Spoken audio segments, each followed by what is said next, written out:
আচ্ছা শওকত ভাই, এই যে আপনি নিছেন কি নিছেন? পেঁয়াজ নিছেন, টমেটো নিছেন, ডিম নিছেন। আচ্ছা আচ্ছা, কি হবে? আন্ডা। আন্ডা এটা আবার কোন স্টাইল? এটা নিউ স্টাইল। তো মাথার ভিতরে ঘুরে বেড়ান লাগে নি আবার? মাথার মধ্যে বুড়ন লাগে। হাসা হ্যাঁ, এটা কি মানে अच्छा अंडा है। আচ্ছা শওকত ভাই, अंडा का এই नखरा যে है। আপনি দোকানে কাজ করেন, তো দোকানে কাজ করেন যে সকালবেলা প্রতিদিন এগুলো খান? আচ্ছা प्याज का नखरा है।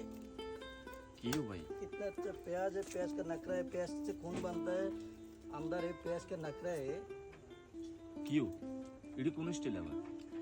কোথায় নিছেন? বানানা নিছেন, আপনি কেক নিছেন, এত কিছু নিলেন যে কিউ? ওমা কিউ, আরে